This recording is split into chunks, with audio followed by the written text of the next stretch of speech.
శ్రీమాత్రే నమః. శివదుర్గా ఛానల్కి స్వాగతం. అందరికీ కూడా ఆ అమ్మవారి ఆశీస్సులు ఉండాలని మనస్ఫూర్తిగా ఆ తల్లిని వేడుకుంటూ ఈ రోజే శివముక్కోటి ఏకాదశి. భక్తి శ్రద్ధలతో ఎవరైతే ఈ కథను వింటారో వారికి శివుడి అనుగ్రహం లభిస్తుంది. ఇక శివముక్కోటి అంటే మార్గశిర మాసంలో ఆరుద్ర నక్షత్రంలో కలిసి వస్తుంది. ఇది పరమ పవిత్రమైన రోజు. ముక్కోటి ఏకాదశి రోజున శ్రీ మహావిష్ణువును వెంకటేశ్వర స్వామిని ఉత్తర ద్వారం ద్వారా ఎలాగైతే దర్శించుకుంటారో శివముక్కోటి రోజున శివుని దర్శించుకోవటం వల్ల సకల శుభాలు కలుగుతాయి. భారతదేశంలో సుప్రసిద్ధమైన శైవ క్షేత్రాల్లో శ్రీ కాళహస్తీశ్వర దేవాలయం ఒకటి. ఇదే వాయులింగ క్షేత్రం. ఈ క్షేత్రాన్ని దక్షిణ కైలాసం అనే, భాస్కర క్షేత్రము అనే, శివానందైక నిలయము అనే మన స్థల పురాణంలో చెప్పబడింది. ఇక్కడ ఈ శివలింగాన్ని పూజించి సాలెపురుగు, కృష్ణ సర్పం, ఏనుగు మోక్షాన్ని పొందాయి. అందువలన దీనికి శ్రీకాళహస్తి అని పేరు వచ్చింది. తిన్నడు అనే బోయవాడు శివుడికి తనకు నుంచి భక్తి కన్నప్పగా ప్రసిద్ధి చెందాడు. ఈ కాళహస్తి క్షేత్రాన్ని దర్శించిన జగద్గురు ఆదిశంకరాచార్యుల వారు తిన్నన్ని భక్తి గురించి తెలుసుకొని ఆశ్చర్యానికి గురి అయ్యారు. భక్తి శ్రద్ధలతో శ్రీకాళహస్తీశ్వరు యొక్క చరిత్రను ఎవరైతే వింటారో వారికి సకల పాపహరణంతో పాటు శివానుగ్రహం కూడా కలుగుతుంది. మరి అంతటి పవిత్రమైనటువంటి ఆ కథ గురించి ఇప్పుడు మనం తెలుసుకుందాం. ముందుగా వీడియోని లైక్ చేయండి. శ్రీకాళహస్తి క్షేత్రం యుగయుగాల కాలం నాటిది. ఇది కృతాకాలం ప్రారంభం నుండి కథ. బ్రహ్మలోకంలో దిక్పాలకుల సమావేశం జరుగుతూ ఉంది. ఆ యొక్క సమావేశానికి విశ్వకర్మ కూడా ఆహ్వానింపబడ్డాడు. ఆయన కుమారుడు పూర్ణనాథుడు లేక కలిగినటువంటి సంతానం. ఆయన కుమారుడు తమ కూడా తండ్రితో వస్తానని మారం చేస్తాడు. అందుకు విశ్వకర్మ తనతో పాటు బ్రహ్మ యొక్క లోకానికి తీసుకుని వెళ్తాడు. అప్పుడు బ్రహ్మను చూసినటువంటి పూర్ణనాభుడు, తండ్రి, ఆయన ఏం చేస్తున్నారు అని తండ్రిని అడుగుతాడు. అందుకు విశ్వకర్మ, ఆయన సృష్టి చేస్తున్నారు అని చెప్పాడు. అయితే మనం కూడా చేయొచ్చు కదా అని అంటాడు పూర్ణనాభుడు. అందుకు తండ్రి, మనం చేయకూడదని, అది బ్రహ్మ మాత్రమే సృష్టిని చేస్తారు అని, అలా ఎందుకు చేయకూడదు అని పూర్ణనాభుడు అడుగుతాడు. నేను కూడా చేస్తాను తండ్రి అని జీవులను సృష్టించాడు పూర్ణనాభుడు. అది గమనించినటువంటి బ్రహ్మ, నీవు చేస్తున్న పని ఏమిటి అని అడిగాడు. అందుకు పూర్ణనాభుడు, మీరు చేస్తున్న పనే నేను కూడా చేస్తున్నాను, ఏం తప్ప అని అంటాడు పూర్ణనాభుడు. అందుకు కోపగించినటువంటి బ్రహ్మ, నీవు భూలోకంలో సాలెపురుగుగా జన్మించమని పూర్ణనాభుడిని శపిస్తాడు. తన తప్పును తెలుసుకుంటున్నప్పుడు బ్రహ్మ కాళ్ళపై పడి శరణు వేడుకుంటాడు పూర్ణనాభుడు. అందుకు శాంతించిన బ్రహ్మ, నీవు భూలోకంలో పరమేశ్వరుని ఆరాధించి నీతో ఐక్యం చేసుకుంటావు అని చెబుతాడు. శాప ఫలితంగా ఒక బిల్వ వృక్షంపై సాలెపురుగుగా పుడతావు అన్నాడు. తను సాలెపురుగుగా మారిన తర్వాత తన యొక్క పూర్వజన్మ జ్ఞానం పోలేదు. ఆ యొక్క పరమేశ్వరుడు ఎక్కడ ఉంటాడో, ఆయనకు ఎలా చేరాలో అని పరిపరి విధాల ఆలోచిస్తూ ఉండేవాడు. అంతా ఒక శివభక్తుడు శివపూజకై మారేడు దళాలు కోయడానికి అక్కడికి వస్తాడు. పూర్ణనాభుడు ఆ ఆకులలో చేరి శివభక్తులతో పాటు శివయ్య దగ్గరకు చేరుకుంటాడు. శివయ్యపై అపరిమితమైన భక్తి ప్రపత్తులు ఏర్పడతాయి. అప్పుడు ఆ శివలింగం ఎండకు ఎండుతూ వానకు తడుస్తూ ఉంటుంది. ఎలాగో తన యొక్క పూర్వజన్మ స్మృతి కారణంగా శివయ్యకు ఒక ఆచ్ఛాదనగా ఒక గూడును అల్లుతుంది. ఆ సాలెపురుగు తదుపరి చిన్న చిన్న ప్రాకారాలు అల్లుతుంది. అది మంచు బిందులతో తడిసి ఎండకు ముత్యాల పందిరిలాగా చక్కగా మెరుస్తుంది. అప్పుడప్పుడు వేస్తున్నట్లు పెనుగాలికి ఆకులు పడి ప్రాకారాలు తొలగిపోయాయి. అయ్యో, శివయ్యకు ఆచ్ఛాదన లేకుండా పోతుంది అని తగినటువంటి ఆకారాలను మరలా మరలా అతికిస్తూ ఉండేది. నాగుని తనకున్నటువంటి ఓపికను భక్తికి మెచ్చిన పరమేశ్వరుడు ఒకనాడు సాలెపురుగును పరీక్షించదలిచాడు. అనుకున్నదే తడువుగా ఆలయంలో కలిగినటువంటి అఖండ జ్యోతిని పెంచి పూర్ణాలు అయినటువంటి ఆ సాలెపురుగు గూడును దహించి వేస్తాడు.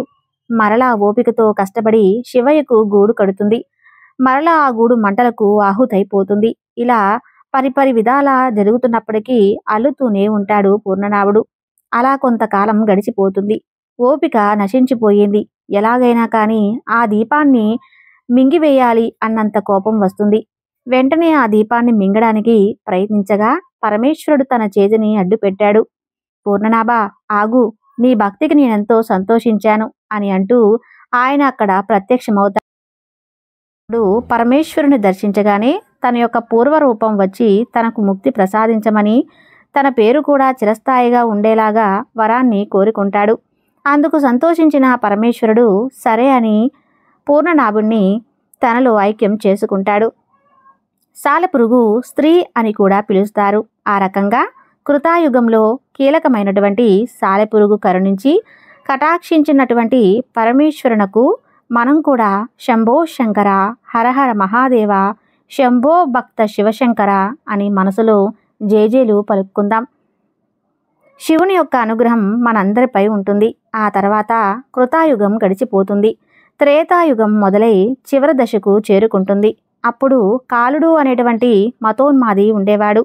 అతను ఒక శివరాత్రి పర్వదినాన శివారాధన చేయకుండా శివభక్తులను పరిహాసం చేస్తూ ఉండేవాడు. పరమ దయామయుడు పరమేశ్వరుడు తనను దూషించినా పట్టించుకోడు, కానీ తన భక్తులను పరిహాసం చేస్తే మాత్రం ఆయన ఓర్వలేడు. అప్పుడు సాంబశివుడు కాలుణ్ణి రప్పించి తన భక్తులను దూషించిన కారణంగా నీవు పాడులోకమైనటువంటి పాతాళ లోకంలో జన్మించమని శపించాడు. కాలుడు తన తప్పును గ్రహించి పశ్చాత్తాపం చెంది పరమేశ్వరుని కాళ్ళపై పడి తన తప్పును మన్నించమని కోరుకుంటాడు. అందుకు ప్రసన్నుడైనటువంటి పరమేశ్వరుడు నీవు పాతాళ లోకంలో సర్పంగా జన్మించి నన్ను సేవించి నా యొక్క సాహిత్యాన్ని పొంది ఆ తర్వాత శాప ఫలితంగా కాలుడు పాతాళ లోకంలో జన్మించాడు. సంపదలు రాణులతో చక్కగా అనుభవిస్తూ సుఖంగా ఉండేవాడు. అలా కొంతకాలానికి అతని యొక్క పూర్వజన్మలో జరిగినటువంటి సంఘటన అంతా కూడా గుర్తుకు వస్తుంది. అతను శివయ్యను వెతుక్కుంటూ గజకారణం చేరుకుంటాడు. వెతకపోయినటువంటిది కాలికి తగిలినంది అని అన్నట్లుగా ఒక చెట్టు కింద శివలింగాన్ని చూస్తాడు. వెంటనే అతనికి కర్తవ్యం బోధపడుతుంది. ప్రతిరోజు కూడా 5 గంటలకు నిద్రలేచి విలువైనటువంటి రత్నాలను, మణులను, మాణిక్యాలను తెచ్చి పూజిస్తూ ఉండేవాడు. అలా ఉండగా ద్వాపర కాలం మొదలవుతుంది. కైలాసంలోని ప్రభుత్వ కళాశాలలో హస్తి అనేటువంటి ఒక మదపు ఏనుగు ఉండేది. అతను పరమశివుని దర్శనం చేసుకోవాలని బయలుదేరుతాడు. అక్కడ ఉన్నటువంటి ద్వాపరకాలునిది పార్వతులు ఏకాంత సమయంలో ఉన్నారు. వారిని దర్శించుకోవడం ఇప్పుడు కుదరదు అని చెబుతారు. వారి మాటలు కూడా లెక్క చేయకుండా శివపార్వతుల యొక్క ఏకాంతంలో ఉండగా దర్శించుకుంటాడు. ఆగ్రహించినటువంటి శంకరుడు హస్తిని వినయ విధేయతలు లేనటువంటి కారణంగా భూలోకంలో మదపుటేనుగా పుట్టమని శాపం ఇస్తాడు. శివుని యొక్క శాపం కారణంగానే హస్తి మదపుటేనుగై భూలోకంలో జన్మిస్తుంది. ఒకరోజు అది ఏనుగులతో విహారం చేస్తూ గజకాలంలోని శివలింగాన్ని చూస్తుంది. అప్పుడు తన యొక్క గత స్మృతులు గుర్తుకు వస్తాయి. ఆనందంతో పరవశించిపోతుంది. శివయ్య మీద భక్తి ప్రపత్తులు పుట్టుకొస్తాయి. వెంటనే తాను స్నానం చేసి తొండం నిండుగా నీరు నింపుకుంటుంది. చుట్టుపక్కల ఉన్నటువంటి ఆకులను సేకరిస్తుంది. అప్పటికే శివయ్య దగ్గర పెట్టి ఉన్నటువంటి రంగురాలను తొలగించి తన తొండంతో తెచ్చినటువంటి నీటితో అభిషేకం గావించి మారేడు దళాలు, కలువ పూలను శివయ్యకు అలంకరిస్తుంది. కన్నార్పకుండా చూస్తూ శివయ్య ఎంత అందంగా ఉన్నావయ్యా అని మురిసిపోయేది. రేపు వస్తానయ్యా అని అంటూ వెళ్ళిపోయింది. మరునాడు తెల్లవారింది. కాలుడు నిద్రలేచి శివయ్యను చేరుకుంటాడు. తను పూజించిన పువ్వులన్నీ నేలపాలు ఉండటం గమనిస్తుంది. లింగంపై ఆకులు, అలములు, ముళ్ళు ఉండటం గమనిస్తుంది. తనకు మనసు కలత చెందుతుంది. తాను ఎన్నో విలువైన మణిమాణిక్యాలు ఉంచితే ఎవరో గిట్టినవాడు వాటిని తొలగించి చెత్తను తీసుకువచ్చి పెట్టాడు అనుకుంటుంది. కాలుడు ఆ చెత్తను తొలగించి తను తెచ్చిన మణిమాణిక్యాలు అలాగే పచ్చలు తెచ్చి చక్కగా అలంకరిస్తుంది. అప్పుడే సూర్యోదయం కావటంతో ఆ పడినటువంటి సూర్యకిరణాలు కారణంగా శివలింగం వివిధ రంగులతో మెరిసిపోతుంది. ఆ యొక్క రంగుల కాంతితో ఎంతో సుందరంగా ఉన్నాడు నా పరమేశ్వరుడు అని సంతోషిస్తుంది కాలుడు. మరుసటి రోజున ఏనుగు వచ్చి చూస్తుంది. తాను శుభ్రంగా అభిషేకం చేసి మారేడు దళాలు, కల్వపూలతో పూజ చేస్తే ఎవరో దుర్మార్గుడు వాటిని తొలగించి రాళ్ళు రప్పలు తెచ్చి పెడుతున్నాడు అని ఎంతో బాధపడుతుంది. వెళ్ళి మారేడు దళాలు, ఎర్రని కలువ పూలు తెచ్చి మరలా అభిషేకం చేసి పూజ చేసుకుంటుంది. అలా రోజులు గడుస్తూ ఉంటాయి.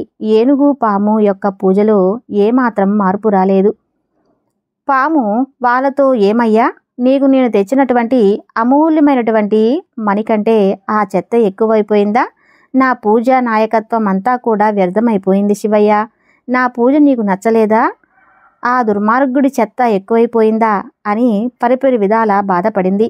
ఎలాగైనా కానీ ఆ దుర్మార్గుడిని అంతు చూడాల్సిందే, ఆ తర్వాతే నా పగ చల్లారుతుంది అని ఇంటికి చేరుకుంటుంది. పాము పగతో తల్లడిల్లిపోయింది.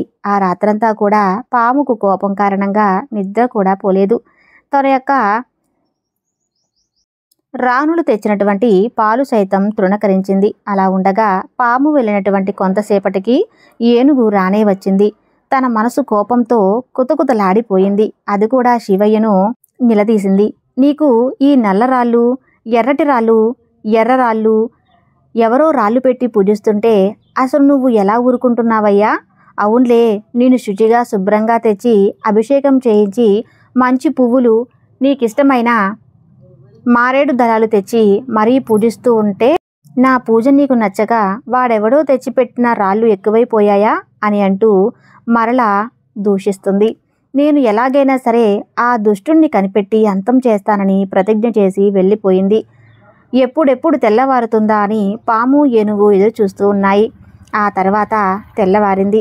ఎప్పటిలాగానే తన శత్రువు పని పడదామని ఏనుగు తన శత్రువుని ఎలాగైనా సరే యమపురికి పంపించాలి అని పాము ఇద్దరూ కూడా పరమేశ్వరుని చెంతకు చేరుకున్నారు. పైన వేసినటువంటి మారేడు దళాలలో చిన్నగా దూరిపోయి దాక్కుంది పాము. ఆ పాము ఏనుగు నెమ్మదిగా అడుగులో అడుగు వేసుకుంటూ శివలింగాన్ని చూసింది. నిన్న తాను చేసినటువంటి పూజ చెక్కు చెదరకుండా అలాగే ఉండటం చూసి ఎంతో సంతోషించింది. తన శత్రువు రాలేదు, భయపడి ఉంటాడు అనుకుంటుంది. వెంటనే అది మారేడు దళాలు, ఎర్ర కలువలు, తెల్ల కలువలు పూలు కోసుకొచ్చింది. ఆడ ఏనుగులు తన వెంట రాకపోయినా తన యొక్క మదనతాపం తీరిపోయింది.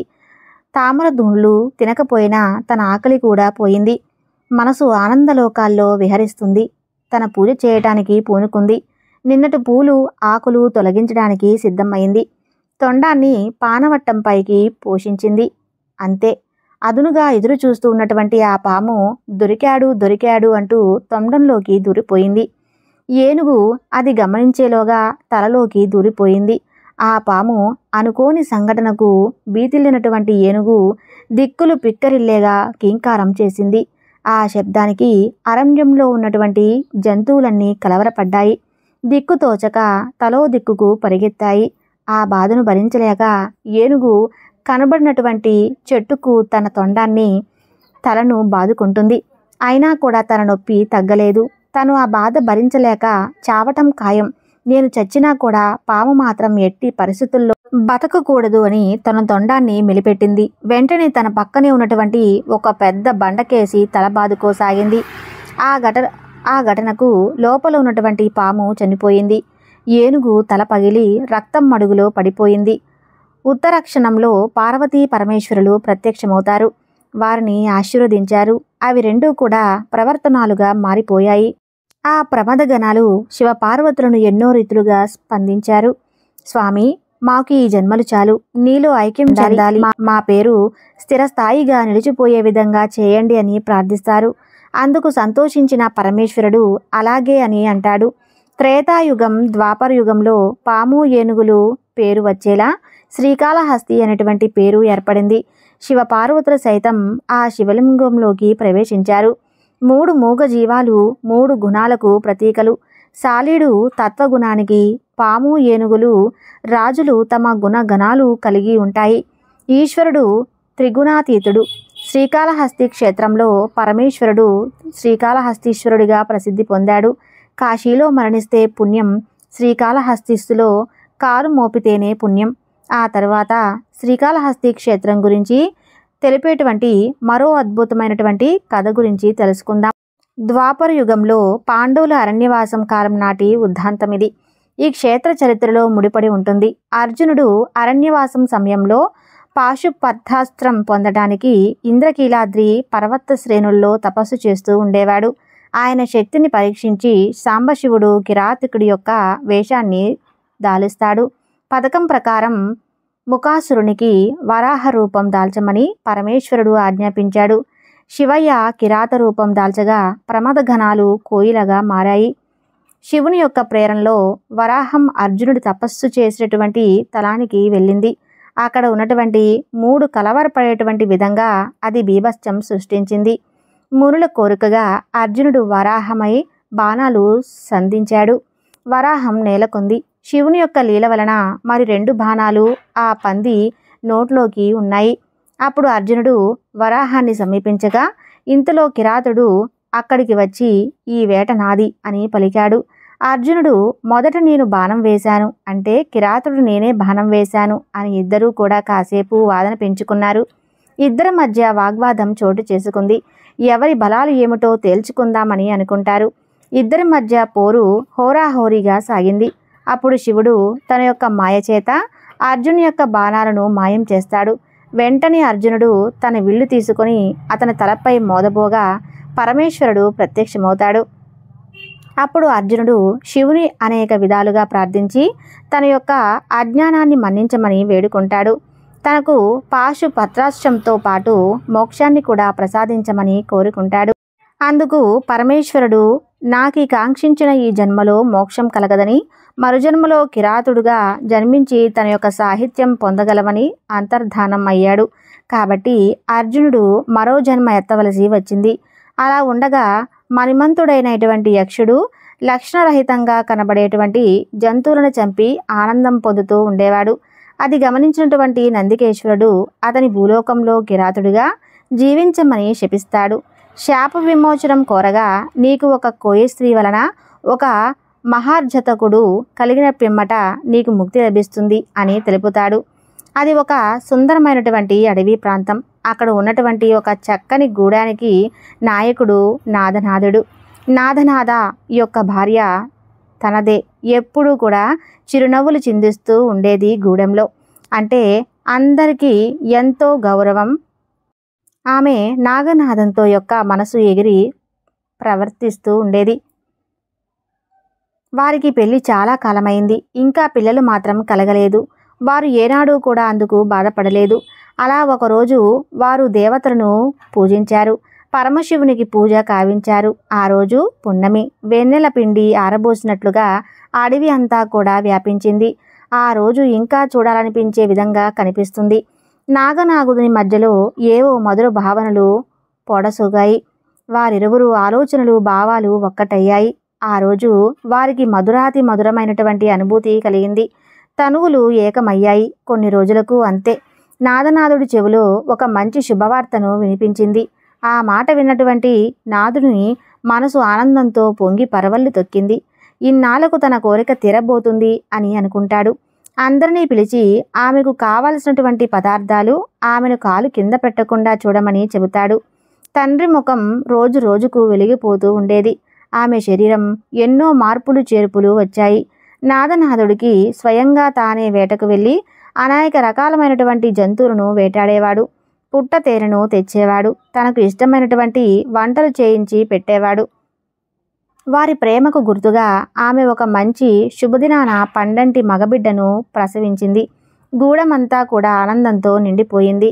పండుగ వాతావరణం నెలకొంది. పుట్టిన బిడ్డడు దేదీప్యమానంగా వెలిగొందుతూ ఉన్నాడు. ఆ పిల్లవాడిని తిన్నడు అనేటువంటి పేరు పెట్టుకున్నారు. లేక పుట్టినటువంటి సంతానం. అందరూ కూడా అల్లారు ముద్దుగా చూసుకుంటూ ఉండేవారు. పిల్లవాడికి బొమ్మ విల్లు బాణాలతో విలువిద్య నేర్పిస్తూ ఉండేవారు. కానీ తిన్ననికి గుడి మాత్రం ఎప్పుడూ తప్పేది కాదు. వాటితోనే తిన్నడు ఎగిరేటువంటి పక్షులను కూడా కొట్టేవాడు.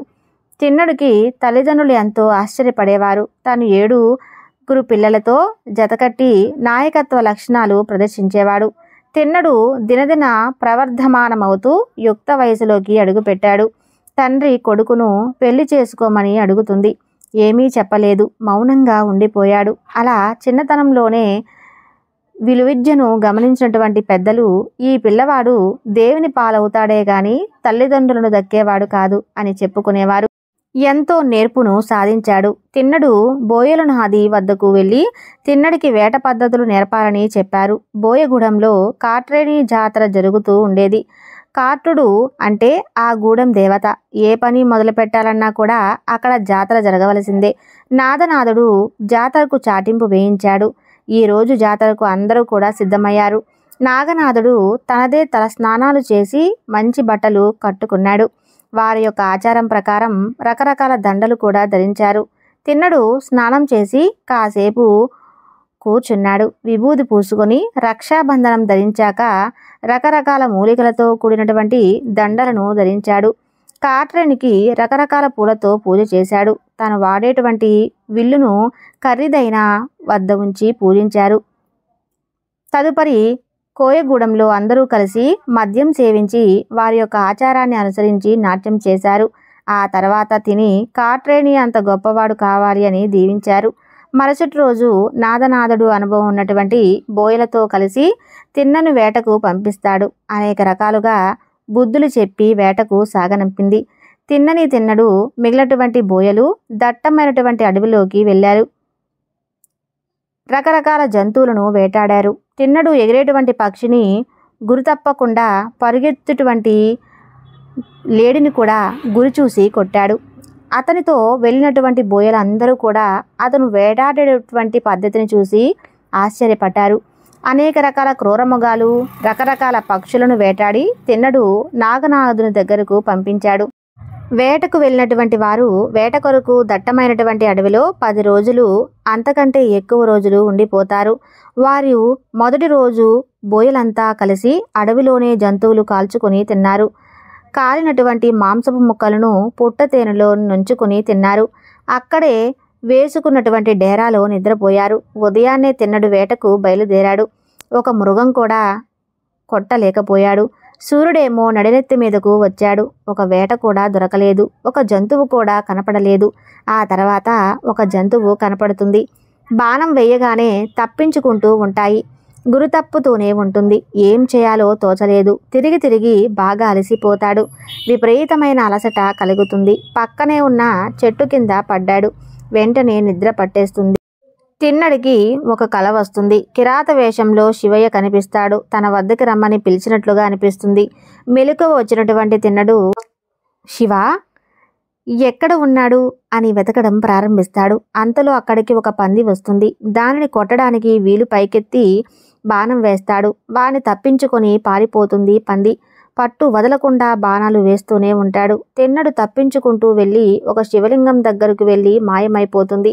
తిన్నడు ఆ శివలింగాన్ని చూడగానే తన కలలో కనిపించినటువంటి రూపం లీలగా కనిపిస్తుంది.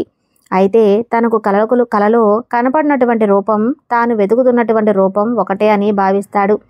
ఆ శివలింగాన్ని చూడగానే తనకు ఎంతో కావలసినటువంటి వ్యక్తిని చూసినటువంటి విధంగా మనసంతా కూడా పులకరించిపోతుంది.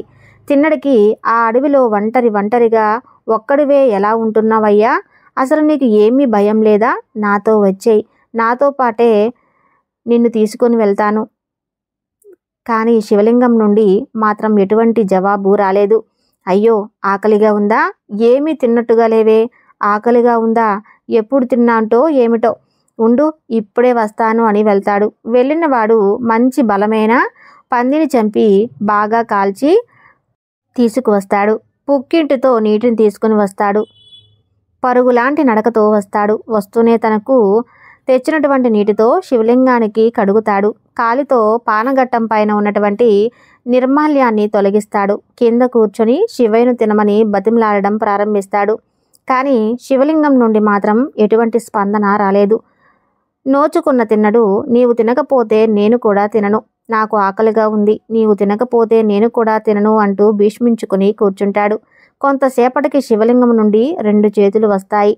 అప్పుడు తిన్నడు తెచ్చినటువంటి మాంసపు ముక్కలను తేనెలో ముంచి శివయ్యకు అందించసాగాడు.